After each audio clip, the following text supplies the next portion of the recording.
Պարոն Տեր Մարգարյան, պետք է խնդրեմ դուք ասելիք ունեք, խնդրեմ։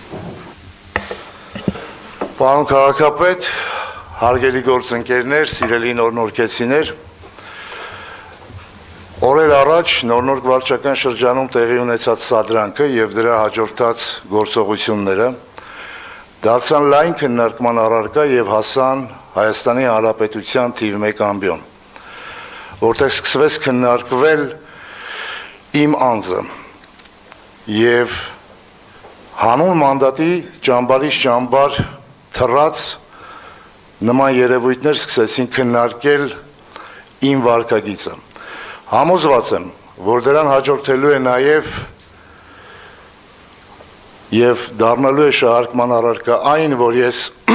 լինելով նորնորք վարչական շրջանի ղեկավար խոչընդոտելու եմ դատավարության ընթացքին։ Հետևաբար, պարոն քաղաքապետ, այսօրվանից դադարեցնում եմ իմ լիազորությունները որպես նորնորք վարչական շրջանի ղեկավար, շնորհակալություն հայտնելով Հանրապետություն կուսակցության նախագահ Արամ Սարգսյանին այս պատասխանատու պաշտոնից վստահելու համար,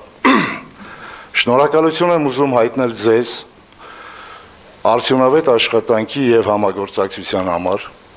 շնորհակալություն եմ ուզում հայտնել նորնորքեցիներին եւ վստահեցնել, որ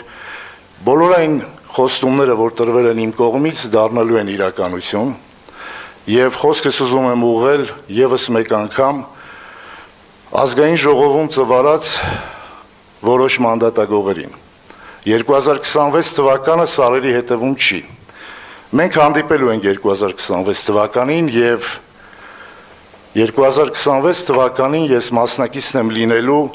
ձեր քաղաքական վախճանին։ Պարոն քաղաքապետ, ձեզանից եւս մեկ անգամ շատ շնորհակալ եմ։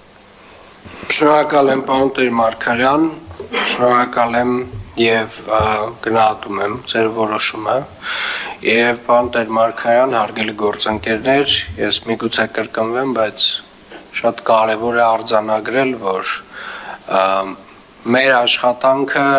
ենթադրում է էական զսպվածություն։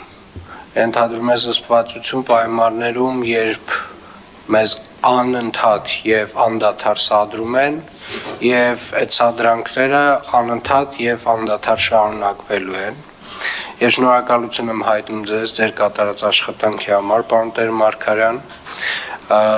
Ես ողջունում եմ ձեր որոշումը եւ նաեւ հաջողություններ եմ մաղթում ձեր ապագա բոլոր նախաձեռնություններում։ Ինչպես նաեւ ուզում եմ այնուամենայնիվ շեշտել, որպեսզի հետագայում նման, այսպես ասած, մեթոդներով որոշ գործընկերներ չփորձեն շարունակել իրենց աշխատանքը, որովհետև այնուամենայնիվ միայն բիրտ ուժը չէ, որ կարող է գործադրվել սադրանքների դեպքում, կան այլ մեթոդներ, քրեաիրավական մեթոդներ, եւ ես կարծում եմ, որ բոլոր այն տեղերում, որտեղ որ անձինք պաշտոնյաների նկատմամբ անհարգալից վերաբերմունք կցուցաբերեն այնպիսի